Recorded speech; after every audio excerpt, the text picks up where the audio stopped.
messing with the camera, but we'll go ahead and get started with this session. So welcome everybody. This is the student panel on retention. Today we have Dr. Emily Frazier. She's the Dean of Students here at NDSU. Frequently works with students experiencing all kinds of difficulties due to health, family, and everything in between. It's common these experiences create barriers and challenges and significantly impact their retention. And she brought with her two students. We have two students from student government, Maximus Swenson, and Kaylee Weigel. They regularly interact with the student body regarding student concerns, complaints, ensure and intentional engagement and represent the student body on these topics. So we'll go ahead and get started. We do have quite a few that are on Zoom. If there's any questions that pop up, I'll let you know. We'll get right into it since we don't have a lot of time and there might be questions here, but we've kind of queued up a few starting points with our two panelists. So I'll let them each introduce themselves. We're going to just have them share kind of class status, major, any other nuggets that they want you to be aware of, and then we'll get into some retention focus pieces. So if you want to just share a little bit about yourself. Yeah, awesome. Yes, my name is Maximus Swenson. So I actually recently just graduated here at NDSU with a major in business administration. So it's been a great experience here at NDSU. Originally grew up in Minnesota, came up here. I thought it was the perfect size school. Hit kind of all my check boxes and everything. Throughout my experience here on campus, I've been involved in a bunch of different things. My first year I was involved in the Hall of Government. A bunch of different intramurals, volleyball, basketball, that fun stuff. And then leading into my second year, that first year was kind of a struggle for me. We'll go into that more later. But leading in, I got really involved in campus, getting involved in student government as a student senator. And in the executive branch is the representative of the Congress of Student Organizations. So really working with all the different clubs on campus. That also led me into starting a real estate club here on campus, then being involved in a bunch of other things.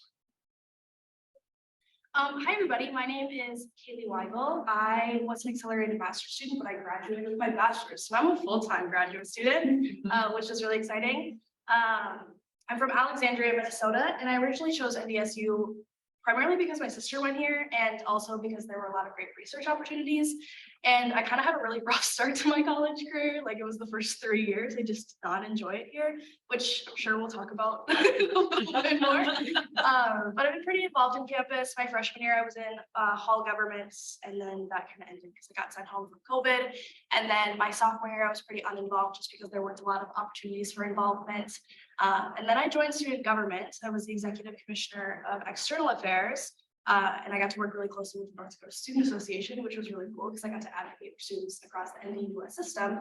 And now I'm the current student body president. So I get to deal with a lot of student complaints and how to make campus better, which is really exciting because I get to kind of funnel my energy of not liking campus in the past to how to make campus better for all students. So obviously two really high performing students and leaders on our campus, but as they've already indicated, some bumps along the way that still could have impacted retention. And so kickoff question, whoever wants to take it first, is if you can give like the 1 minute version of the highlight lowlights of your retention journey at NDSU. Sure, I'll start it off. Yeah, so as I mentioned earlier, my first year was pretty tough. That was the fall of 2020. So obviously COVID had a huge impact on that. I was living in the dorms, had an okay experience there, but the one difficult thing for me was having that connection to the campus, like feeling like you belong. It was really hard to get that sense, all my classes were pretty much on Zoom, so I feel like I kind of just do whatever, which led me to making some poor decisions that obviously affected that. But yeah, then over time that obviously got better. Then going to some of the highlights, it was really getting involved in building those new strong connections and feeling like I actually did belong. So joining student government really helped me feel like I could actually make a difference on the campus. We were working towards something, along with having some amazing professors and faculty along the way that really showed me all the great things you can do as a student, and that there's people really here to support you.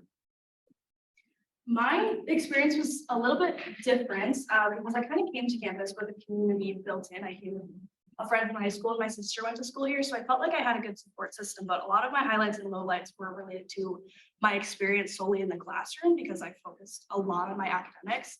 And I distinctly remember my freshman year calculus class, my professor was wonderful.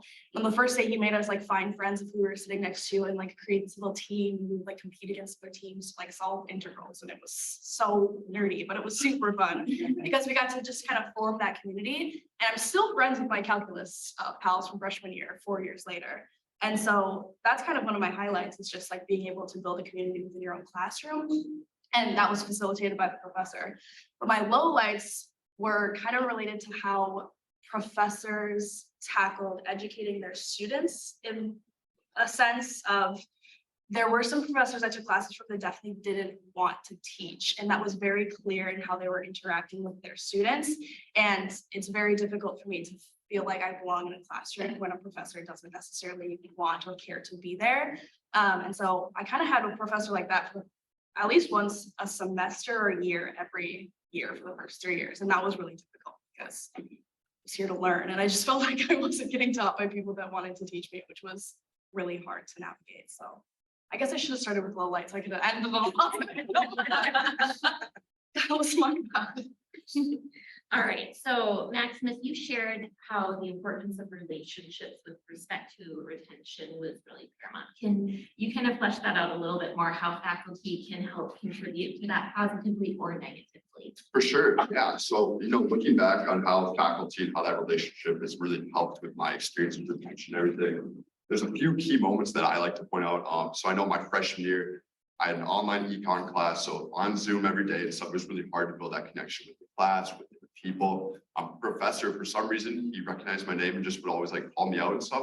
So something like simple like that, just like recognizing a student's name, it really made me feel like, oh, maybe I should actually go to this Zoom class, even though it's just on Zoom. So I feel like, oh, the professor's not gonna go from there. So something like that. Then also, I know in this past school year, being more involved in the student government, I had an advisor who worked solely with me in my position, and that was a really great experience. And really, my advisor, he was there to help me do my job. We worked together and did a lot of great things on campus, but also just getting to know me as a person and not just like the job. So like, how are you doing in life? Like all that great stuff, and having those like really in-depth conversations has really been great. And then also this year in my capstone class, my professor, really trying to engage all the students and help build connections in the classroom, I think is really, really important, because I know that's what's made me love NDSU so much, the friendships I built here. And I think faculty can do a really good job in helping build those relationships. So in that class, for a couple of minutes in class, the professor would be like, all right, everyone stand up and go meet someone new. A lot of students at the beginning, it's pretty uncomfortable. Students don't want to go out there, shake hands with someone new, but like forcing you to be a little bit uncomfortable and grow and build those new relationships is really amazing. So similarly, you kind of focused on the engagement piece, and you talked about the calculus faculty member who did a really good job of engaging the classroom. Can you talk a little bit more about how faculty have engaged you well or not so well? Sure. I will start with the not so well first, just so I can end on a positive note. So the struggles that I've had with faculty that haven't necessarily engaged their students is I feel like there's a divide between communication of like students and faculty, and the faculty that present themselves as, I'm just here to teach, I don't really care, like they're not available outside of the classroom. Their interactions in educating students and answering questions in the class is very not geared towards student learning. It's just because they have to be there. And that's really difficult because even if that might not be the intention of the faculty member, it's picked up by students really easily. And one of my classes, my junior year, our entire class recognized that. And we all kind of sat down with our professors, like, this is not working. We don't feel like we're learning. We don't feel like we're appreciated or that like they really care for our success. And if you don't, that's okay. But can you please pretend that you do? So at least you can get through the class. And some of the best experiences I've had with faculty, and this is just like engaging in students, is having availability outside of class that might not be just 11 to 1 every Wednesday, but it's like, whenever you need me, send me an email. One of my best professors at the beginning of class was like, please don't call me Dr. blah, blah, blah, call me my first name, and kind of had a more like human relationship with their students, which not all faculty members have to do, but spending that first 5 minutes of introducing themselves and this is who I am, like this is my goal for the class, I want all of you to come meet with me, please call me by my first name, like I don't want to be some person in power in charge of you, I want to be there to like assist you in your learning, was really important. And I think kind of spread to our whole class. It's like the energy within the class. A lot more people were excited to go and excited to learn, and having more engaging opportunities within the classroom instead of just like lecturing all the time, but like posing questions or like cracking funny jokes, like little things that you can sprinkle in your lecture are really important to engage students that I noticed were in some of the best classes I took with faculty members. So you both had an opportunity to share some of your personal experiences, but as student government members, you also have the opportunity to hear from the population across campus of what is going well for them, what's not going well. So if you could each think of kind of the top 2 to 3 items that have been brought to your attention by students with respect to retention. So things that you hear consistently. I think the biggest thing that I've heard so far from students for the past year is that they feel like the access to resources on campus wasn't as efficient as they would like it to be. So when they would go ask for help, whether that's like from their professor or they go to the Center for Accessibility or things like that, they just felt like they weren't getting any support. They were like constantly battling people to get support, which was kind of difficult for them because, you know, they come in, I don't really know what to do because everything that I've tried seems to not work out. I was like, I'm gonna help you if I can. So that's probably the big thing related to like staff and faculty. A lot of students also have issues with like navigating personal relationships on campus and how they deal with, you know, relationships amongst their peers or like with their family members or things like that that occur outside of campus and how that affects their learning and their productivity in the class. And how they can navigate that, but also how they can approach their professors and say, I'm really struggling with this and I don't know how to ask my professor for help without seeing like I need special attention. And that's been kind of hard to navigate for students since there's a lot of students that don't want to ask for help, but need it. Yeah, so I think one of the biggest things I hear from a lot of people close to me and just other people in general on campus is that people don't feel like they have like a faculty member or someone they can go to for advice or help about their education or something. I know a lot of students that they're struggling in maybe they're struggling in their classes and their courses, sign up for more classes, but they don't feel like they have that support or someone they can just like reach out to. They feel uncomfortable reaching out to people and emailing. It's a simple thing to email an advisor or something, but some students feel like they can't do that. So I don't know how you go about fixing that or something, but it's something I've seen a lot, and I think it has impacted a lot of students because I have one really close friend of mine who's been struggling. He couldn't get into business classes, and then emailing back and forth with his advisor. He's like, oh, I'll just do this. I'm like, oh, just build that connection. You know, it's building that connection with an advisor or a faculty member. I think is amazing because that feels like almost in a way then they're kind of buying into your own success. It's a mutual beneficial relationship. I think that's awesome. And then the other thing, you mentioned this a little bit, but those kind of connections, those personal connections between students, faculty, friends, all of that. I see a lot of students, that's what I feel like really makes or breaks kind of the college experience of your education is those relationships you build. And some students have a struggle kind of building those relationships. I know my freshman year I had a little bit of a struggle with that, with certain friends and stuff. Ended up being all great second year and stuff, made all those great relationships. But I think that's one thing. Yeah, those relationships and friendships can be really difficult for students to have a really big impact on their life and their student success. Well, we'd like to open it up to anyone who's in attendance. If you have questions, follow up to anything they've shared or something completely different, that's fine too.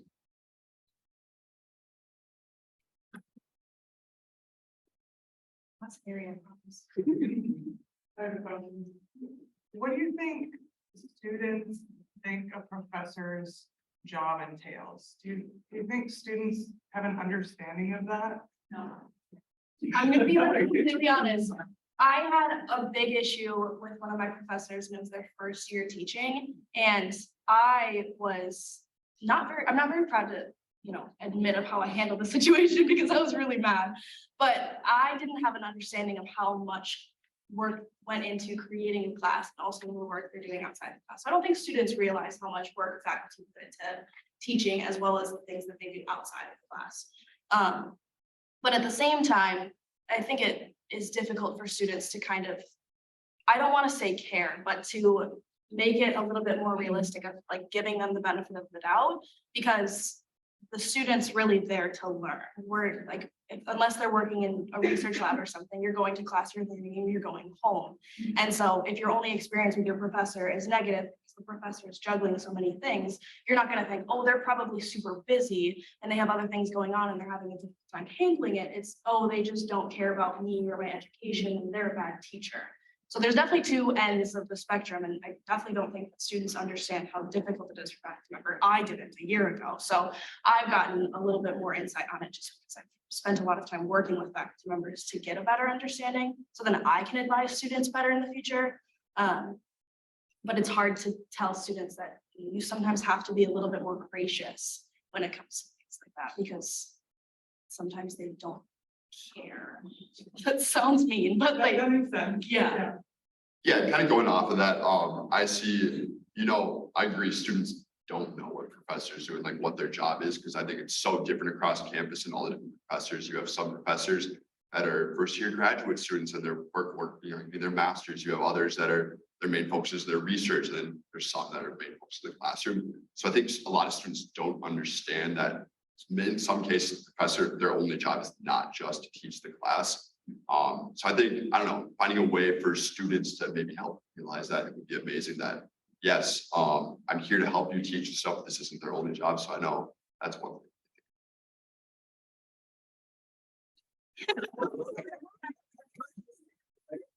I go continue on that same topic. Yeah, go ahead. Okay, so here's a real world example for me. I was instructing a class and it was a semester when I had a ton of research stuff going on. And I was very open to the class. I'm sorry, my grading is late, and told them all about the kind of research I'm doing, why this is happening. Student evaluations come in. I had one student said, I really felt sorry for Eric because he had a lot going on, but I had multiple students say he cares more about research than he does us. Should I have not have been honest and let them think I just suck as a teacher? What would you recommend as a student in that class?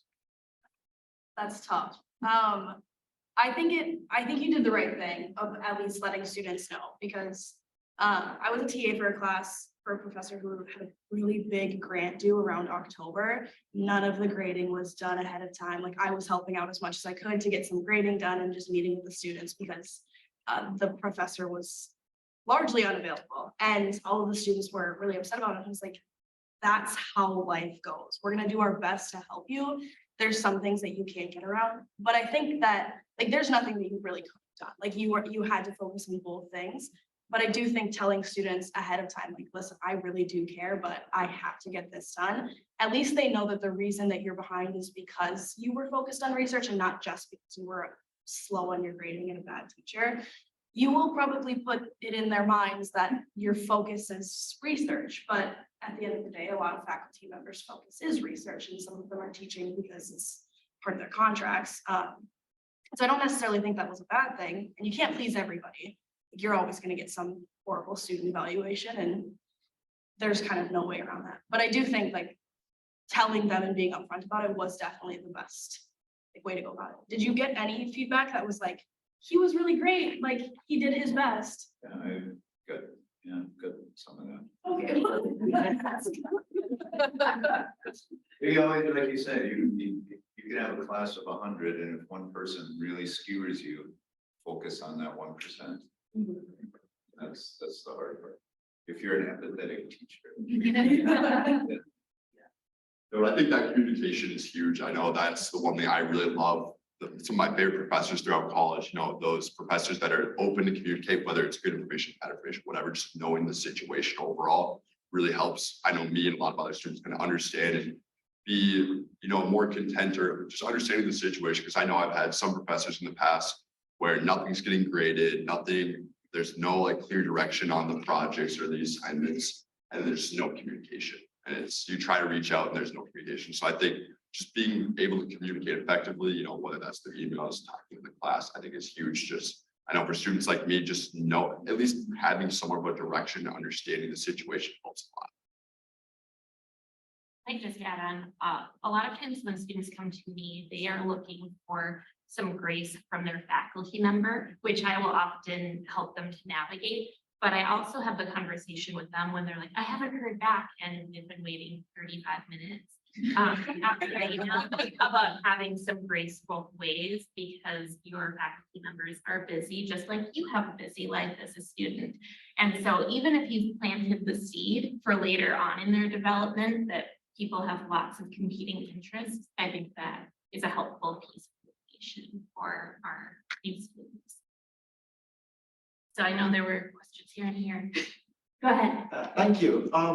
Thank you for being here to share your experience. I think this is really very helpful. I'm just wondering, you've both taken a lot of classes here at NDSU. What are the things that you think that was helpful in how instructors design their courses in Blackboard, for example? Oh, specifically in Blackboard. Okay, so for me, so I'm a science major, and so this might be a little bit different, but I relied heavily on my course schedule and my syllabus. I really liked having a syllabus before the class started, just so I was able to prepare like what was going on. And a lot of my classes had stuff due on the first day, so if I knew a week in advance, I was able to get stuff done and be prepared by the first day of class. But having a syllabus, syllabus or a schedule that's updated of like what we're going to be doing each week, dates on when we have exams would be really nice. And then organization of course materials kind of differs, but depending on the type of course that you're doing. I've had professors that do it by week, that do it by specific day, or that do it by unit, and all were really effective because they were at least somewhat organized and I had an idea of what I was looking into. Otherwise, when you put documents on a Blackboard, please make it PDF. That's so convenient. It's my favorite. That's just like a little caveat. That might be extra work and that's totally fine, but I really like sometimes, you know, a little PDF would just pop right up in my browser. That's so not happening. But yeah, having some sort of clear structure. A lot of students really know how to use Blackboard, so you don't really have to go through on the first day and show everybody where everything is. But if you have like sidebars that are labeled appropriately, course content, that's probably where all my lecture slides are gonna go. And I click on it, and if it's like lecture 11, probably don't know what a lecture 11 is, but if it's like unit 1 or like within specific weeks or even in months, like here's what we covered in August, September, October, November, things like that, easy for students to follow. Yeah, and I think, I know in the business school, you know, all the classes are structured very similarly, especially on Blackboard, you know, it's kind of, you go by week, you have your course materials, so you have like the lecture, then you have like the textbook, and then maybe an assignment, quiz, discussion, something like that. So I know I've really liked it when it's kind of laid out by the week. So it has like week 10 and it has all the information in there. And that's really helpful for me. And another thing I really like, and it's one thing I noticed on Blackboard this year, but when professors put the assignments and different things in the calendar, so that when you go into your Blackboard calendar, you can see it all there. It's not the best keeping my own calendar. So when I can just go into the Blackboard calendar, see all the assignments, see everything I have to do, that's been amazing. I don't know how much it is. Yeah. You do the PDF. Well, I'm gonna follow up because I did listen to the empathy. Tell me why PDF. No, for real. So, okay, I guess it doesn't really matter. I really like when the syllabus is a PDF Okay, because I check the syllabus a lot, and if it downloads every time, I will have 13 different copies of the same. Okay. syllabus. It just opens, you don't have to download like a Word document. Yeah, it opens in the same okay. browser, and I can check Okay. one thing, and then I can just like fill it Okay. in. Yeah, or I can save it if I. Perfect. Right, Thank the you. PDF doesn't download it to your computer, it just opens. Yeah. and you can close it. No, that's just my own personal preference. Other people might like That's just you. So your favorite math teacher has a question. Don't chat. That's my math Well, that teacher. was your No. top teacher? No. Oh, I can drop his name. His name's Dorfmeister. We'll call him Steffi. Coolest guy ever. yeah. 10 out of 10 recommend. Both of them. Yeah, Wayne's really cool too. I used to watch his lecture videos. For fun. You're you. Yeah, you definitely. That's my question. Well, we're Of waiting course. So thank you for sharing your experience advocating for students. Sorry, my voice is kind of a mess today. I was really struck by how much of kind of teaching quality occurred within the classroom as you were talking about, like things you were able to do, connections you were able to make, things that instructors were conveying during class time. I know when I talk to instructors who do care deeply and are putting a lot of effort in, one of the sort of challenges they're facing right now is attendance. How many students are present in the classroom to experience those activities and that communication? What advice would you give for instructors in terms of increasing attendance or addressing an attendance challenge when a student is not coming? So this is probably not going to be liked by many faculty, but to be honest, I think having hybrid options decreases your in-person attendance heavily. In my physics classes here, I went in person every day because I was on campus. First day, there was a ton of people. The second day, there were a few people. And then after that, I would say at least 70% of the class went on Zoom every day because it's easier and students can do it from wherever. So there's a convenience factor for students, but they're not in the classroom. And I genuinely don't think that students learn as much online as they do in the classroom. That's just my own personal opinion. And I'm sure there's data that you could collect to prove me wrong, but that's difficult for hybrid classes. And I understand that it can be for ease of students, and I see why it would be valuable, but when it's available to all students, not just the students that need it, some students tend to take up the option. When there's classes that don't have required attendance and also don't have a hybrid option, I honestly don't even know if I could provide sound advice because I don't skip classes. Like I do go in person. And a lot of the times, like if you have clicker questions, I will say clicker questions are the probably easiest way to get students to go to class. Please don't make them right or wrong, because I had a class where if you answered the clicker question wrong, you didn't get the point. And so instead of focusing on trying to work it through in your head to do the problem and potentially get the right or wrong solution and engage your learning, students were what you get, because nobody wants to miss any points. But if you have clicker questions that are only available for students in person, whether it's on Zoom or in the classroom, that are gauged to, you get participation points, but if you don't get, 85% of them answered, then you're going to miss out on 5% or 10% of the grade or something like that. It's an easy way to kind of like account for attendance without like making it specifically mandatory. Students know that if they're not going to be in class, it's going to harm their grade, but they're not stressed about whether or not they're going to get points. They're more gauged towards learning, which also introduces some sort of like active activity in your class. It's very easy to do. You can just say, oh, we covered this content. Now here's a conceptual understanding. Can you apply what we just talked about?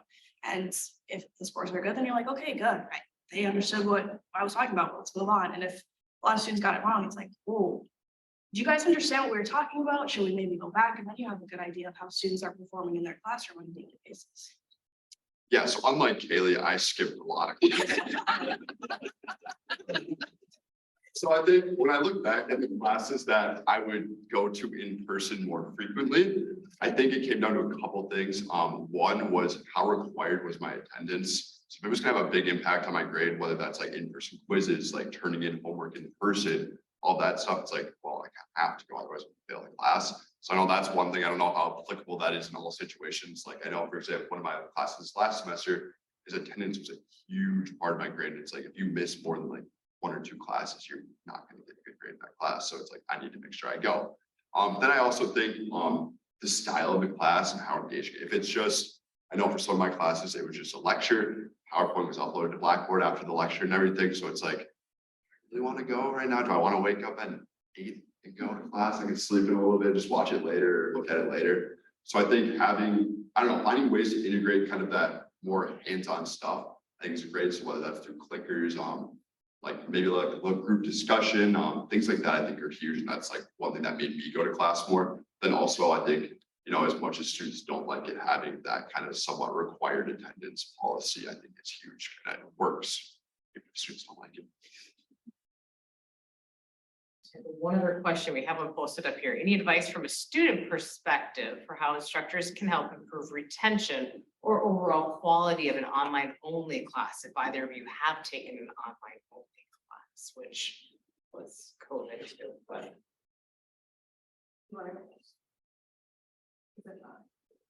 Yeah, so, I've taken a decent amount of the online only classes, and I don't know, it gets tricky, especially like if there's, a lot of the online only classes I've taken, there aren't Zooms or anything, so it's all asynchronous. You kind of just do it at your own time. Those classes have worked out okay for me, but yeah, looking at like retention for classes in that kind of situation, I think it's hard if you, I think again, going back to what I was talking about earlier, having that kind of required aspect that whether that be clickers, that in person, I think in Zooms and online stuff, you can still do that. I know in some of my asynchronous classes, we still had group projects. I know last semester, there was one of my online asynchronous classes, like I would actually meet up in person with my group, having that like group project. And it was like, whoa, like I thought this was, my class, but it's like actually having to do stuff outside of class and build these connections. I think it's awesome. So things like that build connections in the class, so group projects, different activities. So it's like, you're not just showing up and basically watching a YouTube video or something. You're actually like interacting and engaging with the students. Awesome.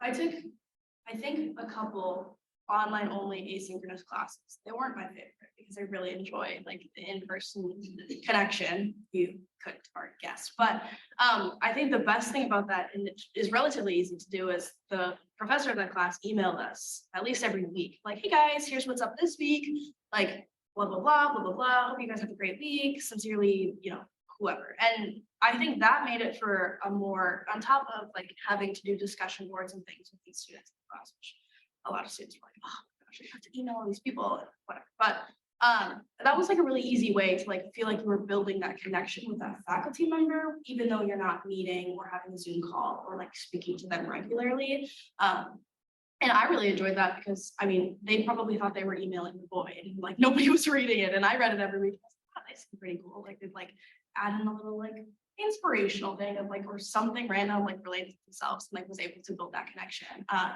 And on top of that, there were a lot of times where I was like, I have no idea what's going on because it's asynchronous, and sometimes I was really confused.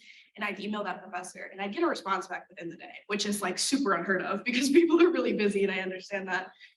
But they were very responsive to like needs as a student and would like walk me through step by step of like things that I should be thinking about.